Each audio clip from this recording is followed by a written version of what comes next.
Already legal notice. Brother, నీకు ఒక మాట మాత్రం స్పష్టంగా చెప్తున్నాను.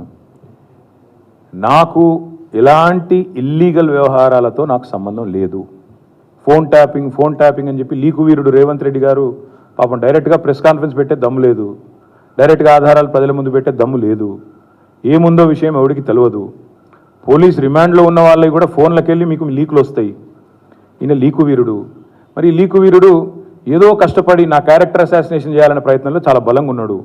ఎవరో హీరోయిన్లను నేను బెదిరించిన అంటది ఆ మంత్రి. ఆమెకు నెత్తుందా లేదా నాకు తెలియదు. నాకు అంత కర్మ ఏంది, నాకు ఈ దిక్కుమాలిన పనులు చేయాల్సిన పరిస్థితి ఏంది. నాకు ఎలాంటి ఫోన్ ట్యాపింగ్ వ్యవహారంతో నాకు ఎలాంటి సంబంధము లేదు. ఈ అడ్డమైన మాటలు ఎవరైనా మాట్లాడితే, చెత్త మాటలు ఎవరైనా మాట్లాడితే వారు మంత్రి అయినా ముఖ్యమంత్రి అయినా తాట తీస్తాము, లీగల్గానే చూసుకుంటాం. తాట తీస్తామంటే మళ్ళీ మీరు ఇదే యూట్యూబ్లో తమ్మునీళ్ళు పెట్టి తాట తీస్తామన్నాడు ఈయనకు అహంకారం ఎక్కువ అని చూపెడకూరి. అది వినండి, తొందరపడకండి.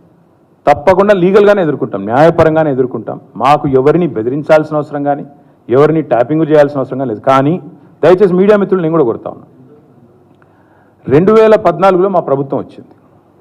మా ప్రభుత్వం రాకంటే ముందు కాంగ్రెస్ ప్రభుత్వం 10 ఏళ్ళు ఉంది. ఆనాడు కాంగ్రెస్ ప్రభుత్వంలో దయచేసి ఇది గుర్తుపెట్టుకోండి, రాయండి, మీరు కావాలంటే మీ ఆర్కైవ్స్లోంచి తీయండి. ఆనాడు కిరణ్ కుమార్ రెడ్డి గారు 2011లో ముఖ్యమంత్రిగా ఉన్నప్పుడు మేము ఆరోపణలు చేయాల. కాంగ్రెస్ ఎంపీలు ఆనాడు ఈరోజు కాంగ్రెస్ ప్రభుత్వంలో మంత్రులుగా ఉన్నవాళ్ళు, ఎమ్మెల్యేలుగా ఉన్నవాళ్ళు, కోమటిరెడ్డి రాజగోపాల్ రెడ్డి, డాక్టర్ వివేక్, గడ్డం వివేక్, అదేవిధంగా పొన్నం ప్రభాకర్ గారు ఈరోజు మంత్రి. వీళ్ళు ముగ్గురు ఆనాడు ఆరోపణ చేసినారు. సుఖేందర్ రెడ్డి గారు కూడా ఉన్నారు అనుకుంటా. అప్పుడు మా ఫోన్లను ట్యాపింగ్ చేస్తున్నాడు కిరణ్ కుమార్ రెడ్డి, తెలంగాణ కాంగ్రెస్ ఎంపీల ఫోన్లను ట్యాపింగ్ చేస్తున్నాడు కిరణ్ కుమార్ రెడ్డి అని చెప్పి ఆనాడు కాంగ్రెస్ ఎంపీలు అప్పటి కాంగ్రెస్ ప్రభుత్వం మీద ఆరోపణ చేశారు. సరే, ఆ తర్వాత ముఖ్యమంత్రి గారు నేను చేయట్లేదు అన్నాడు, అది వేరే విషయం. నేను రేవంత్ రెడ్డి గారిని కూడా కోరుతా ఉన్నా, మీరు 2014 నుంచి ఎందుకు, అంతకుముందు మీ వాళ్ళే ఆరోపణ చేశారు కదా, 2004 నుంచి తీయండి. ఫోన్ ట్యాపింగ్ ఏమేమి జరిగింది, ఎక్కడెక్కడ జరిగింది, 2004 నుంచి ఏమేమి కుంభకోణాలు జరిగినాయి, లంబకోణాలు జరిగినాయి అన్నీ తీయండి. ఇంకొక మాట కూడా నేను మిత్రులారా మీకు గుర్తు చేస్తా ఉన్నా. అధికారులు మారలేదు, ప్రభుత్వం మారింది, పార్టీ మారింది. ఇదే శివధర్ రెడ్డి ఈరోజు ఇంటెలిజెన్స్ డీజీ అనుకుంటే ఇప్పుడు ఆయన, ఆనాడు ఇంటెలిజెన్స్ ఐజీగా ఉన్నారు కేసీఆర్ గారి గవర్నమెంట్లో. ఈరోజు టీఎస్పీఎస్సీ చైర్మన్గా ఉన్న మహేందర్ రెడ్డి గారు ఆనాడు రాజశేఖర్ రెడ్డి గారి గవర్నమెంట్లో ఇంటెలిజెన్స్ ఐజీ, ఆ తర్వాత మా ప్రభుత్వంలో డీజీ, హైదరాబాద్ సిపి.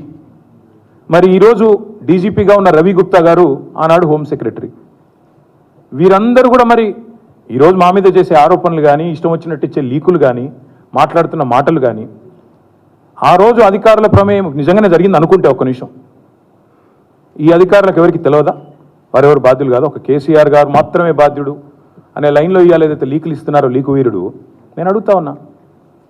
మరి మహేందర్ రెడ్డి గారు, శివధర్ రెడ్డి గారు, రవి గుప్తా గారు, ఇంకా చాలామంది ఉన్నారు, సజ్జనార్ గారు ఆనాడు ఎస్ఐబి చీఫ్, వీళ్ళందరూ ఉన్నారు. మరి అధికారులే మారలేదు కదా.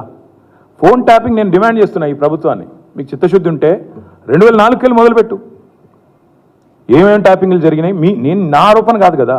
ఈరోజు నీ ప్రభుత్వంలో నీ పక్కన కూర్చున్న పొన్నం ప్రభాకర్ గారే ఆ రోజు ఆరోపణ చేసిండ్రు. ఏమని, ఆనాడు కిరణ్ కుమార్ రెడ్డి ప్రభుత్వం నా ఫోన్ ట్యాపింగ్ చేస్తుంది. మరి అది వాస్తవమా కాదా, బయటికి తీ, విచారణ గ్యాంబిట్ పెంచు. ఆనాడు అధికారులందరినీ పిలిపి, రిటైర్డ్ ఉన్న వాళ్ళందరినీ పిలిపి, నీ కాంగ్రెస్ ప్రభుత్వం ఫోన్ ట్యాపింగ్ చేసిందా లేదా చూద్దాం. ఇంకోటి బ్రదర్, మీరు మర్చిపోయినట్టున్నారు, నేను మర్చిపోలేదు. నాకే ఐఫోన్ వాళ్ళు, యాపిల్ వాళ్ళు మెసేజ్ పంపినారు, నీ ఫోన్ సర్వేలెన్స్లో ఉంది అంటే. నేను దాని స్క్రీన్ షాట్ కూడా మీరు చూసుకోండి కావాలంటే, ట్విట్టర్లో అప్పుడే పెట్టినా. నా ఒక్కడికే రాలేదు, అసౌద్దీన్ ఓవైసీకి వచ్చింది, ఇంకా కొంతమంది మిత్రులకు ఇక్కడ తెలంగాణలో కూడా, మీ ఫోన్లు సర్వేలెన్స్లో ఉన్నాయి, జాగ్రత్త, మీ ఫోను హ్యాక్ అయింది అని నాకు 2022లోనో 2023లోనో వస్తే నేను బయట కూడా పెట్టినది. కాబట్టి ఎవరు ఫోన్లు ట్యాప్ అయినాయి, ఎవరు చేసిండ్రు, ఇవన్నీ కూడా నాకేం భయం లేదు.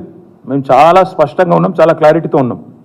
కాబట్టి దయచేసి నేను మిమ్మల్ని కోరేది ఏంటంటే, ఈ యూట్యూబ్లలో పెట్టి పనికిమాలినలోకి లీకులు ఇచ్చి అధికారికంగా ప్రెస్ కాన్ఫరెన్స్లు పెట్టకుండా రిమాండ్ రిపోర్ట్లు అని చెప్పి లీకులు చేసి ఎన్ని రోజులు బతుకుతారండి, ఎన్ని రోజులు టైంపాస్ చేస్తారు. రైతుల సబ్జెక్టు మాట్లాడరు. నిన్న ఒక విలేకరు నిజాయితీగా అడిగిండు రేవంత్ రెడ్డి గారిని, 2 లక్షల రుణమాఫీ చేస్తా అన్నారు కదా సార్, ఇంకా చేయలేదు కదా మరి మీరు, ప్రజలు అడుగుతున్నారు అంటే వెకిలి నవ్వులు చెప్పి ఆయనే చెప్పిండు కదా, ఎవడు కమిటీ కమ్మన్నాడు ఆయనను, పేద సిపాయి లెక్క మాట్లాడితే మొగోను అయితే అంటాడు కదా. నేను అంటున్నా, రేవంత్ రెడ్డి మొగోను అయితే చేయి రుణమాఫీ, ఎవడాపిండి ఆయన, చెయ్యి, రుణమాఫీ చెయ్యి, 2 లక్షలు రుణమాఫీ చెయ్యి. నువ్వే అన్నావు కదా December 9 అని, చెయ్యి.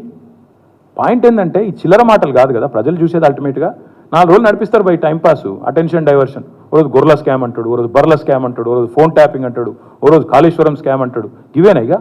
అసలు పని లేదా? మంచి ఇల్లు ఇచ్చేది లేదు, సాగునీరు ఇచ్చేది లేదు, పంటలు ఎండితే పట్టించుకునేది లేదు, రైతులకు రుణమాఫీ లేదు, కొత్త ఇన్వెస్ట్మెంట్లు రావు. ఇవేం చెప్పరు. ఇడికెళ్ళి కంపెనీలు పారిపోతుంటే మాట్లాడరు. ఇవేం ఉండవు. ఏముండాలి?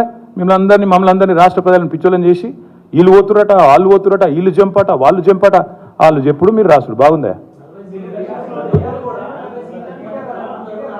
నేను చెప్పలేదు బ్రదర్, మమతా బెనర్జీ గారు చెప్పారు. ఆమెను అడగండి, నేను అనలేదు. అది కేవలం ఇండియా అలయన్స్లో పార్ట్నర్గా ఉన్న మమతా బెనర్జీ గారు చెప్పిన మాట. కాంగ్రెస్ పార్టీ 40 సీట్లు దాటదని నేను అనట్లేదు. మమతా బెనర్జీ గారు వారి పార్ట్నర్, ఆమె చెప్పింది నేను చెప్పాను.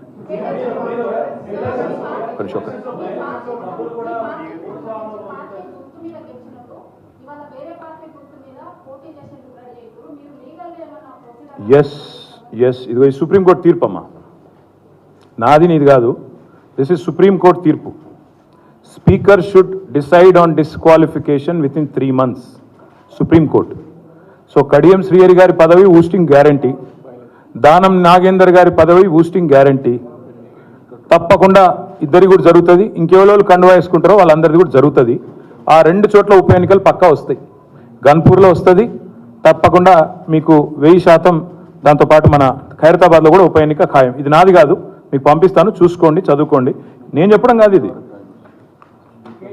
ఇంకొక మాట, ఇది సుప్రీంకోర్టు చెప్పిన తీర్పు, మీకు మొత్తం కాపీ ఇస్తాను. ఇంకొక మాట, March 18 నాడు మా శాసనసభ్యులు అందరు కూడా పోయి దానం నాగేందర్ గారిని డిస్క్వాలిఫై చేయాలని స్పీకర్ గారిని కలిసాం March 18 నాడు.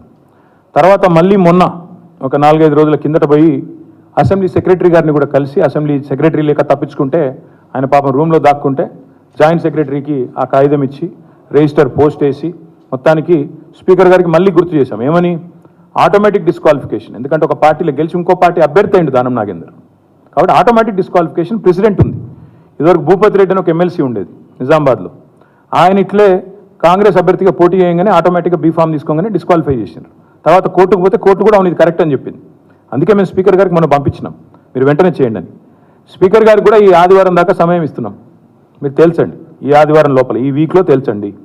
తేల్చకపోతే ఖచ్చితంగా హైకోర్టుకు పోతాం, తప్పకుండా అవసరమైతే సుప్రీంకోర్టు దాకా పోతాం. ఎందుకంటే ఇది కోర్టు తీర్పు, మాది కాదు. 1000% దానం నాగేందర్ గారు అదేవిధంగా కడియం శ్రీహరి గారు ఇద్దరు పదవులు ఊస్తవుతాయి. ఉప ఎన్నిక వస్తుంది, న్యాయ పోరాటం చేస్తాము. ఈ ఆదివారం దాకా స్పీకర్ గారికి మేము కూడా మా పార్టీ తరఫున గడువిస్తాం.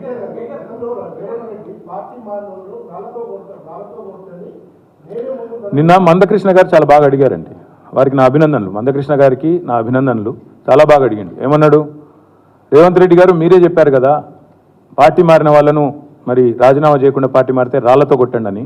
మరి నువ్వే చేర్చుకుంటున్నావు, ఇవాళ ఎవరిని కొట్టాలా? రాళ్లతో నిన్ను కొట్టాలనా కడియం శ్రేయర్ని కొట్టాలనా అని మందకృష్ణ గారు అడిగి, నేను అలా మందకృష్ణ గారు అడిగినారు. మందకృష్ణ గారికి నా హృదయపూర్వకమైన అభినందనలు. వారు మరి రేవంత్ రెడ్డి గారు సమాధానం చెప్పాలా, ఇది వారు అడిగిన ప్రశ్న, మీరు సమాధానం చెప్తారని ఆశిస్తున్నాను. థ్యాంక్ యూగా. నేను చూడలేదు బ్రదర్ అది, కాబట్టి నేను చూసిన కాడికి నేను చూసిన, నువ్వేం చూసినావో నువ్వు చూసినావు. Thank you.